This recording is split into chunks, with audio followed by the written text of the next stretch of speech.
even a great cost to yourself. And that is the kind of thinking that wins wars. The kind of thinking I need next to me. Universal law is for lackeys. Context is for kings. Hey guys, Chastity here, and Greg, and we're gonna break down Star Trek Discovery Episode 3, Context is for Kings. Now, first, make sure to subscribe to GameSpot Universe so you don't miss out on any of our awesome TV coverage. We got Rick and Morty, American Horror Story, and Channel Zero.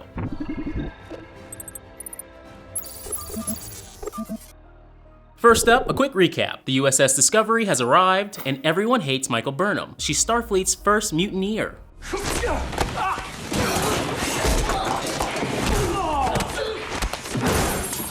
We have a charming yet mysterious new captain, Captain Lorca. We meet giant dog monsters, and we also meet Sylvia Tilly. I'll call you Mickey. I think that's a little more approachable. No, you won't. Oh yeah, no, I won't. Saru is now a commander. Oh, and did we mention that everyone hates Burnham? In my mind, you are dangerous. We meet Lieutenant Stamets, a trained astromycologist that specializes in fungus. His research partner of 12 years dies on the Glen after reaching a recent breakthrough. In fact, the entire crew of the Glen was lost. We also meet Commander Landry, the chief of security, who's working very closely with Captain Lorca and captures the beast for him from the doomed starship. Also, the Discovery is using fungus for warp speeds. Mycelium spores are being used to create a new way to fly? How do you travel on spores? Imagine a microscopic web that spans the entire cosmos. An intergalactic ecosystem. An infinite number of roads leading everywhere. Right off the bat, a couple things that we noticed. We get introduced to the USS Discovery. Right after we get that transport ship with the prisoners on it, gets diverted. And also, there's more to it than meets the eye. It appears to be a science vessel, but it seems a lot more mysterious than that. Yeah, we're gonna go into that a little bit more a little bit later on. Forgive the lighting, the lack thereof. A recent battle injury. There's nothing they can do if I want to keep my own eyes, and I do. I have to suffer light change slowly. I like to think it makes me mysterious.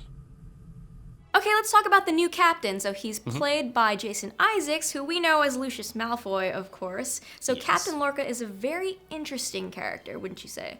Yeah, I loved him. I honestly think he was the best character of the episode so far. I agree. I really dug him. He has this kind of charm to him, like Cisco from DS9. It's really, really cool, but I wish the other characters had that too. They have no... Yeah. It's one note so far. More character development. So let's talk about the crew. It's not safe. It is now. I worked out the kinks. Lurker. I despise lurkers. Now, the rest of the crew seems to have one thing in common. They hate or are terrified of Michael Burnham. Yeah, what was it? 8,186 dead. How about we make it 8,187? Yeah, I can see where the hatred comes from. But that's all we get from these characters so far. Yeah. Other than Tilly. That's right, yeah. So we see Tilly the most, and she gets some character development, but just a bit. She reminded me a lot of Lieutenant Barclay from TNG. Dr. Cochran, I know this sounds silly, but can I shake your hand? Yeah, she gets the most screen time and a little bit of character development. I'd like to see more, but she does want to be a captain one day. I'm gonna be a captain someday. So let's talk about the Discovery a little bit more and all the secret stuff going on. I have a feeling that's just Section 31. Now, if we dig a little deeper into this, Section 31 is basically Starfleet's Black Ops division, operating separately from and usually without the knowledge of Starfleet's intelligence. We first saw this in Deep Space Nine. Starfleet sanctions what you're doing. We don't submit reports or ask approval for specific operations, if that's what you mean. We are an autonomous department. So that would explain the black badges, the black alert, and the above top secret alert that they get when Lorca is alerted about the USS Glen. Yeah. Classified. Above top secret. So at the very beginning of the episode, they talk about Andorians when they're on the prisoner transport ship. Yeah, they hate them. Not big fans. No. Andorians come from the icy moon of Andoria. Their distinctive traits are blue skin, antennae, and white hair. They have first appeared in the original series and subsequent series, but they're best known for their recurring appearance in Star Trek Enterprise. Vulcan martial arts, huh? When the prisoners attack Michael, she defends herself with a form of ancient Vulcan martial arts, Susmana. It's named after Mike Sussman, a writer and producer of episodes of Voyager and Enterprise, and first mentioned in Star Trek Enterprise episode Marauders. It's purely a defensive practice. So at Comic-Con this year, we learned that Michael Burnham has a very close connection to a certain Vulcan we know and love. Spock. Obviously.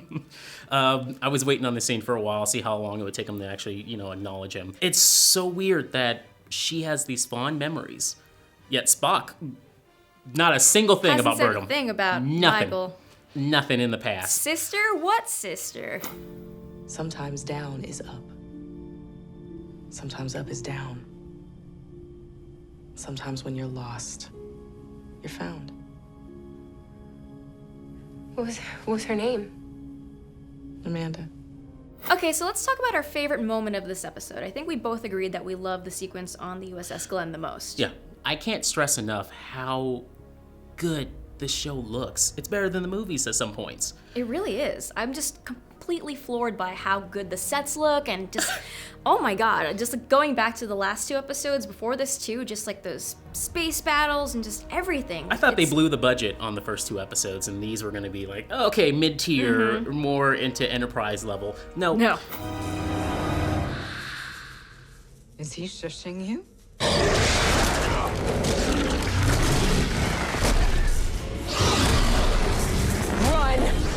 So yeah, so the USS Glenn, named after most likely John Glenn, the astronaut, was incredible just because of the setup, the pacing, and just the look of it. It felt like Aliens mixed with Dead Space, the video game. It really did feel like a survival horror game, and which I was super into, and just like bodies everywhere and they're mangled. You're like, how did that happen? So let's talk about the winner of this episode. I think we both agree it's Captain Lorca. Oh yeah. The most dynamic and interesting character we've met so far. Tiny side note on the captain. So we get the fortune cookies, harkening back to San Francisco. We also get a little Easter egg in the back of his ready room with the skeleton remains. One was a Gorn. Yeah.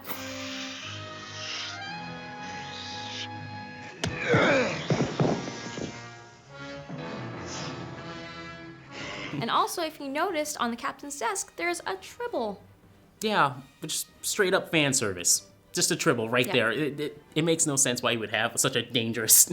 It's just an Easter egg. Sure. All right, so we each have one last question to ask. So mine is, what is Captain Lorca's deal? Can he be trusted? Is he working on his own agenda? Or does he just want to win this war at any cost? It was a family business a century ago. That was before the future came and hunger, need, and want disappeared. Of course, they're making a comeback now, thanks to you. With all these other captains, so many people in the past have broken every law under the books for Starfleet. But the thing is, we just met this captain. Compared to Cisco, Janeway, everyone else, when they broke any law, it was because, again, context is for kings. But we don't know this guy yet. Mycelium spores, harmless, harvested from the fungal species Prototaxidus stelaviatori, which we grow in our cultivation bay. Did you know that? Because you broke in. What was going on in that spores fungus tube at the very end of the episode? No idea. Was Michael transported to a different dimension? This just some kind of simulation, like a VR experience for her? I don't know what's going on with that scene whatsoever. Same. No idea. You helped start a war. Don't you want to help me end it? Okay, everyone, that's it for us over here. Let us know what you thought about the episode in the comment section down below. Yeah, hit us up on our Twitters if you want to talk more about Star Trek Discovery, and we'll see you next week for another breakdown. Bye-bye, guys. Discovery is no longer a science vessel. It's a warship. If we're gonna win this thing, we have one chance to get it right. We received a distress signal. I told you we'd be ready when you called, and we are. Go.